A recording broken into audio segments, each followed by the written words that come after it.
So much everybody for having tremendous amount of patience and continuing to be here in spite of everything getting delayed. I think we have heard it all. We have listened it from organizations who were trying to enable the education more friendly by talking about the kind of equipment which they have created. We have also heard the industry constituents who have explained the way they are picking up the young minds.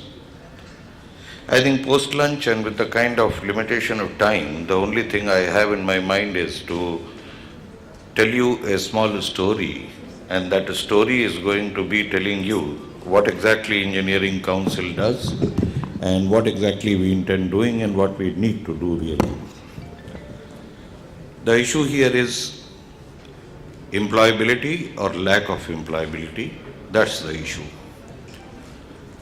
It has huge repercussions, and that's an elephant in the room. And this is where this story comes. Here was this Red Indian tribe who used to be living in Americas before the white men put their feet in. They were living by the side of a stream, and they were happy, they were comfortable, and they knew only three things. The first thing they knew was how to catch the fishes that used to be floating in the streams, and these fishes used to give them the food. They had a tiger who used to come and trouble them day in, day out. So they had discovered that if they make fire rings around their settlement, the tiger will not bother them. So they were making fire rings. And the third thing they knew was that there were woolly horses that used to come there, and they knew how to catch hold of the woolly horses and shear the wool so that they can make their garments and clothes and things like that. So the tribe was quite happy. And then one fine morning, the council of the village sat down and they said that we do only these three things and let us do them very efficiently. So let us have an institution, and we will call the institution as university. And the experts who can do these three things, they'll be called professors. And we will basically start teaching our youngsters as to how to do these three things. Obviously, the young kids who were 16, 17, 12, 11, they become experts in the business because it was the experts who were teaching them. They could make the fire rings in no time. They could simply put their hands in the stream and get the fishes out, and they had plenty of food. And they could catch the woolly horses just like that. So they had plenty of wool and they had horses to travel on. The training programs, or the courses as they called them, they continued. They created bachelor's programs and master's program, and there were researches and PhDs that started happening, and everybody was quite happy and comfortable. But not good things last for a very long time. So one fine morning they realized that the fishes have become very wise and they can hide in the crevices. So there was shortage of fishes and the food was not plenty. And the woolly horses realized that these even small kids can catch hold of us, so they ran away. And the third thing that came about was that even the tiger, who was basically very much fed up even with the youngsters also, they also left, and instead bear came. So in place of woolly horses, they had regular horses coming who did not have the hair. The fishes were dwindling down, and the bears came in who were not scared of the fire rings. And here was a problem again. So the council again sat down and they decided that what should we do now? So there were three options. The first option was, let us go to a place where you have the woolly horses and you have the streams where the fishes do not know how people are going to catch them, and where there are tigers, because these are the only three things that we know. The second option came that let us find a solution. And that's where they called in people and they said that who can find solutions. And they caught hold of you and said that you are industry and you are going to be finding a solution for this. So the industry sat down, thought about it, and finally they said that, okay, fine, what we can do is we can take the vines and make nets out of that, and the fishes can come in plenty. And that's how the food problem was solved. Thus, using the same vines, they made lassos, and even the horses started getting caught. And then they decided that there would be stakes that we'll draw, pits we will make, and the bears will fall down so that we have additional meat and we also have the skin with which we can make our clothes.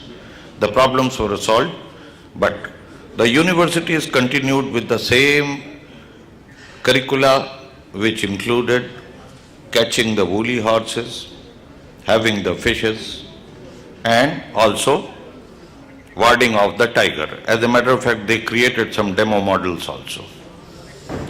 Then someone came out and said that why would you not be changing the whole structure and leave behind the obsolete things?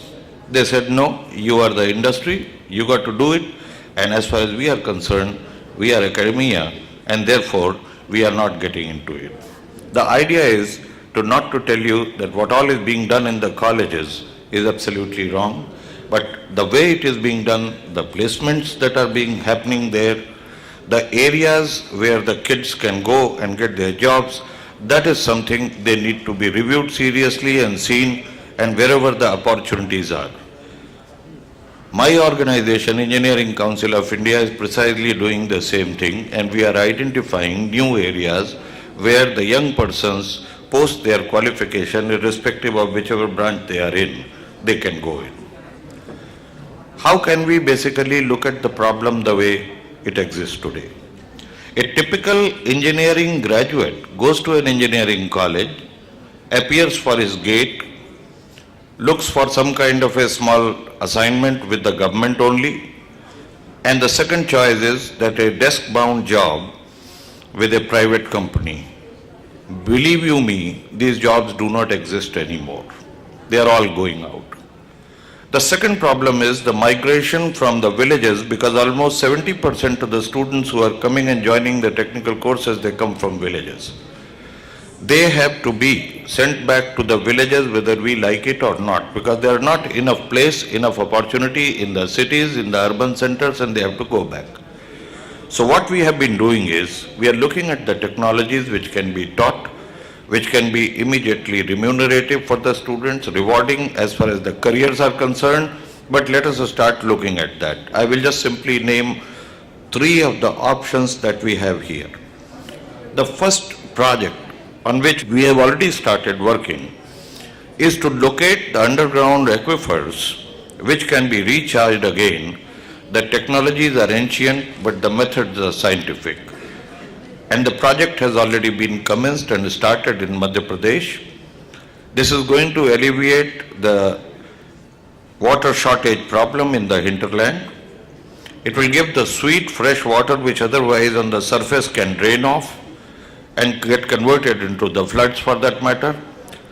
Almost 46, 47 young persons are now working on this particular project. What we are hoping is that after they understand the technique, they can possibly go into the rural hinterland and start working at it. There are enough funds under Panchayati Raj schemes that can sustain these young persons for a very, very long time, and they can also become a startup venture if they like. The second area that we are focusing on is on the application of the drones. We have really not thought about that so far, except for few stray drones flying during the marriage functions or birthday parties where the photographs are being taken. The strategic use of drones is something which we have not even explored.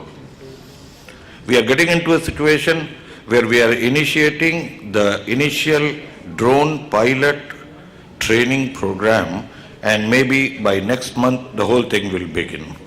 The Indian Army, the Defense Services itself, they are looking at something like 15,000 drones to be supplied to them by Mahindras. Where are the pilots? Why would our colleges not have such kind of programs so that these pilots are created? Let's go to the third issue. And the third issue is, this again is something which takes the students to the desk-bound kind of situations. And that is the online dispute resolution. Young persons are tech savvy, they know how to use the computers, and not many of us realize really that the way the arbitrations were being conducted in this country There's a sea change that is happening now, and we are now talking about online dispute resolution, which Ministry of Law has accepted, because India happens to be a signatory of New York Convention to follow the UNCITRAL laws for that matter.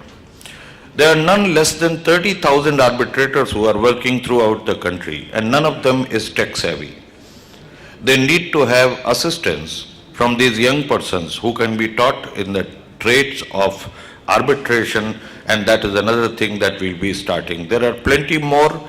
We are talking about trenchless technology. We are talking about other new areas where you do not have the people, and don't worry, I'm just going to wrap it up. So, in nutshell, what my organization is doing is to basically interact with all stakeholders, identify such technologies, and try to take it to the schools and colleges and make the students learn such things which can basically help them get employed. Thank you very much for the patience.